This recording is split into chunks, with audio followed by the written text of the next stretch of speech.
नमस्कार दोस्तों, स्वागत है आपका जैन इन्वेस्टर्स यूट्यूब चैनल में। शुरू करते हैं आज का वीडियो। आज हम देखने वाले हैं दोस्तों सुप्रिया लाइफ साइंस कंपनी के शेयर्स के बारे में।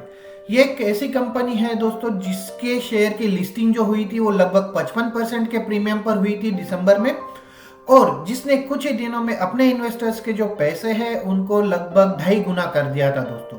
लेकिन उसके बाद ये शेयर्स अपने ऑल टाइम हाई से लगभग 57% तक गिर चुके हैं, उससे ज़्यादा नीचे आ चुके हैं। तो आज हम जानने की कोशिश करेंगे कि ऐसा क्यों हो रहा है और देखेंगे कि क्या कंपनी में कोई ग्रोथ प्रोस्पेक्टस बचा है। अगर निवेशकों को निवेश करना है तो क्या ये सही समय है और इन्वेस्टर्स की आगे की रणनीति क्या होनी चाहिए।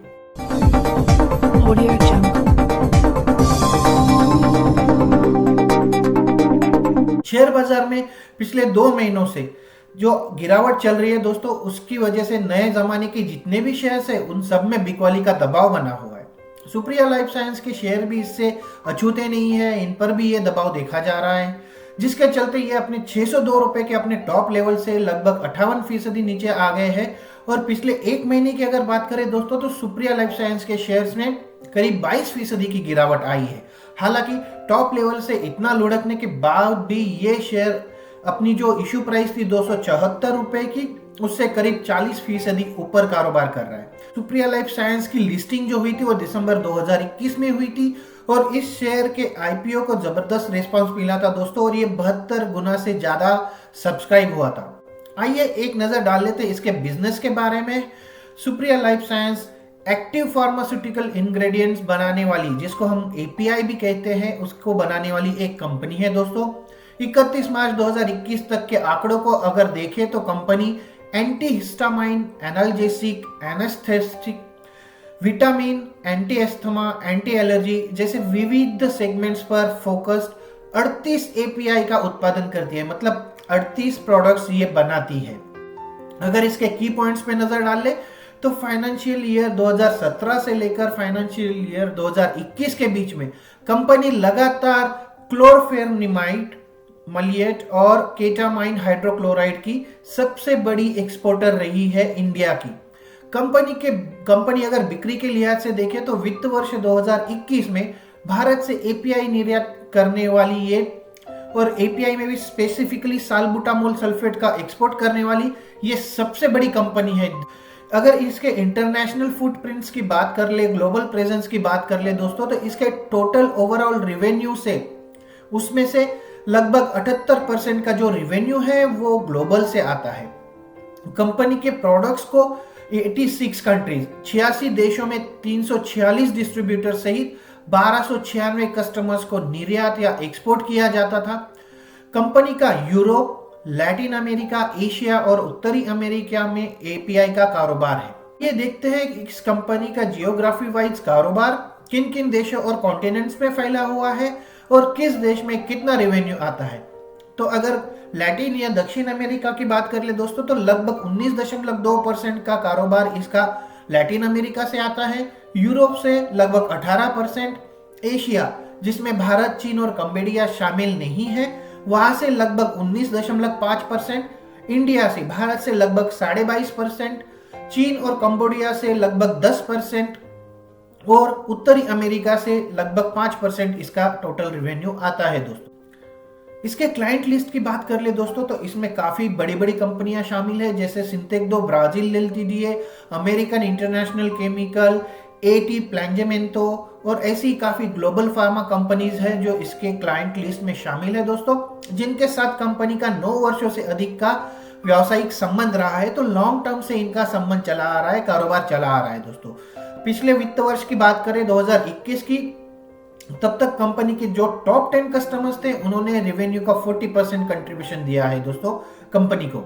अब एक बात इसके मैन्युफैक्चरिंग फैसिलिटीज के बारे में कर लेते हैं। तो कंपनी के पास महाराष्ट्र में 23,000 से ज्यादा स्क्वायर मीटर में फैली एक आधुनिक मैन्युफैक्चरिंग फैसिलिटी है, जिसमें 7 कमरों से 547 KL दिन रिएक्टर की क्षमता है। एक्सपेंशन की बात कर लेते हैं तो कंपनी अपने मैन्युफैक्चरिंग फैसिलिटीज का विस्तार करने के लिए अपनी करंट प्लांट जो है दोस्तों उसके पास ही इसने और 12,500 स्क्वायर मीटर का एक प्लॉट खरीदा है, जिसमें ये एक्सपेंशन कर रही है। कंपनी के पास एपीआई का बैकवर्ड इंटीग्रेशन है जो प्रोडक्ट्स का सुनिश्चित या कंटिन्यूअस सप्लाई कंफर्म करता है दोस्तों। 31 अक्टूबर 2021 तक उनके मौजूदा प्रोडक्ट्स में से 12 बैकवर्ड इंटीग्रेशन है जिन्होंने पिछले साल के रेवेन्यू में लगभग 68% का योगदान दिया, और इसकी वजह से कंपनी का जो है वो अदर सप्लायर्स पर उनकी निर्भरता डिपेंडेंसी कम हो गई दोस्तों, और उसकी वजह से उनका मार्जिन या प्रॉफिट भी बढ़ गया। अब एक नजर डाल लेते, क्योंकि केमिकल कंपनी के लिए R&D जो होता है, रिसर्च एंड डेवलपमेंट, ये एक इंपॉर्टेंट चीज होती है। तो कंपनी के पास महाराष्ट्र में DSIR द्वारा अप्रूव्ड R&D सुविधा है, और कंपनी के अनुसंधान एवं विकास टीम में लगभग 23 वैज्ञानिकों की एक टीम भी है जो काम कर रही है अलग अलग प्रोडक्ट्स के शोध पर। कंपनी के प्रोडक्ट कॉन्सेंट्रेशन की बात कर लेते हैं दोस्तों। हालांकि कंपनी के पास बहुत ज्यादा प्रोडक्ट्स का पोर्टफोलियो है, लेकिन यह अपने रेवेन्यू का अधिकांश हिस्सा जो है अपने कुछ प्रमुख प्रोडक्ट के माध्यम से ही प्राप्त करता है। और अगर पिछले साल की बात कर ले दोस्तों, तो इसके टॉप 10 प्रोडक्ट जो है उन्होंने इसके रेवेन्यू में 81% का योगदान दिया। अब नजर डाल लेते हैं दोस्तों कंपनी के फाइनेंशियल्स पर, लेकिन उससे पहले दोस्तों अगर आपको मेरे वीडियोस पसंद आ रहे हैं तो इन्हें लाइक जरूर कीजिए, और अगर अभी तक आपने मेरा चैनल सब्सक्राइब नहीं किया है तो सब्सक्राइब करके बेल आइकन पर प्रेस कर दीजिए और ऑल सिलेक्ट कर लीजिए दोस्तों, ताकि मेरे वीडियोस के नोटिफिकेशन आप तक पहुंचते रहे। अब मुड़ते हैं वीडियो की ओर। इसके मार्केट कैपिटलाइजेशन की बात कर लेते हैं दोस्तों। तो मार्केट कैपिटलाइजेशन लगभग 3474 करोड़ का है। कंपनी का 52 वीक शेयर्स का जो 52 वीक हाई लेवल था वो 602 था और लो 377। स्टॉक का पीई रेशियो जो है 26.9 है। ROCE 60% का है। कंपाउंडेड सेल्स ग्रोथ की बात कर लेते हैं तो 3 साल में 22% और पिछले 1 साल में 24% का इसने सेल्स ग्रोथ दिखाया है। कंपाउंडेड प्रॉफिट ग्रोथ की बात कर लेते हैं तो इसमें आंकड़े अच्छे हैं दोस्तों। 3 साल में 142% का प्रॉफिट ग्रोथ है इसका, और पिछले 1 साल में 68% का। ROE रिटर्न ऑन इक्विटी पिछले 3 साल का आंकड़ा है दोस्तों 58% और पिछले 1 साल का आंकड़ा है 59%। आइए एक नजर डाल लेते हैं कंपनी के दिसंबर 2021 के नतीजों पर भी। दिसंबर 2021 के नतीजों के हिसाब से इसका जो नेट प्रॉफिट है वो ईयर ऑन ईयर 16 करोड़ से बढ़कर 40 करोड़ हो गया है, जहां दिसंबर 2020 में इसका नेट प्रॉफिट 16 करोड़ था, दिसंबर 2021 में ये 40 करोड़ हो गया है, सितंबर 2021 में ये 58 करोड़ था। अगर EPS की बात कर ले दोस्तों तो दिसंबर 2020 में इसका EPS अर्निंग पर शेयर की वैल्यू थी 2.14, जो दिसंबर 2021 में 4.93 हो गई है दोस्तों। प्रॉफिट की ईयर ऑन ईयर प्रॉफिट की बात कर लेते हैं तो मार्च 2019 में कंपनी को 39 करोड़ का प्रॉफिट हुआ था। मार्च 2020 में कंपनी को 73 करोड़ का प्रॉफिट हुआ था दोस्तों, ऑलमोस्ट डबल हो चुका था। और उसके बाद भी मार्च 2021 का जो प्रॉफिट का आंकड़ा है वो 124 करोड़ का है। तो पिछले 3 सालों से ये कंसिस्टेंट परफॉर्मर रही है। हालांकि पिछले 3 सालों में काफी उतार चढ़ाव हुआ, कोरोना या कोविड की सिचुएशन थी, लेकिन उसमें भी कंपनी के प्रॉफिट की कहीं कमी नहीं आई है और कंपनी का प्रॉफिट बढ़ता ही देखा गया है। तो ओवरऑल एनालिसिस के मुताबिक दोस्तों कंपनी का शेयर जिस तरह से लिस्ट हुआ था और उसके बाद जिस तरह से उछला था वो ओवरवैल्यूड जोन में चला गया। कंपनी का लिस्टिंग पर जो पीई रेशियो लगभग 24 का था, जो बाद में जनवरी में बढ़कर 34 का हो गया, और जबकि इंडस्ट्री का पीई रेशियो 28 के करीब था। ऐसे में करेक्शन के चांसेस जरूर बनते थे दोस्तों, और इसी वजह से ये शेयर की प्राइस नीचे आ रही है। तो ये शेयर करेक्शन फेज से गुजर रहा होगा दोस्तों। साथ ही ग्लोबल लेवल पर सारे नेगेटिव सेंटिमेंट्स चल रहे हैं, सारे मार्केट्स में तहलका मचा हुआ है और एक तरह की नेगेटिविटी पैदा हो गई है दोस्तों। इसका भी असर इस शेयर पर ज्यादा इस शेयर पर होता दिख रहा है। यूरोप पर खतरे के बादल मंडरा रहे दोस्तों, और जैसा हमने देखा कि कंपनी का लगभग 18% जो रेवेन्यू है वो यूरोप से आता है, तो इस लिहाज से कंपनी के शेयर्स में अगले कुछ दिन में अप डाउन देखने को मिल सकता है। लेकिन अभी शेयर अपने 50 DMA और 200 DMA के बीच में ट्रेड कर रहा है, तो ये एक सेफ जोन माना जाता है दोस्तों खरीदारी के लिए। थर्ड पॉइंट की अगर बात करें दोस्तों तो कंपनी के पीयर लिस्ट में सन फार्मा, सिप्ला, टोरेंट, अल्केम लैब जैसे बड़े बड़े नाम शामिल है, पॉपुलर कंपनी शामिल है दोस्तों। तो इनसे मुकाबला अगर करना है कंपनी को, तो कंपनी को एग्रेसिव प्लान्स बनाने पड़ेंगे। तो ओवरऑल पॉजिटिव पॉइंट्स की बात करें तो शेयर अपनी प्रॉपर वैल्यूएशन पर है। लास्ट क्वार्टर और लास्ट ईयर में कंपनी के प्रॉफिट में अच्छी ग्रोथ देखने को मिली है। कंपनी के पास एक्सपेंशन प्लान भी अवेलेबल है और नए प्रोडक्ट्स के लिए कंपनी के पास 21 साइंटिस्ट की टीम भी है जो R&D डिपार्टमेंट में काम कर रही है।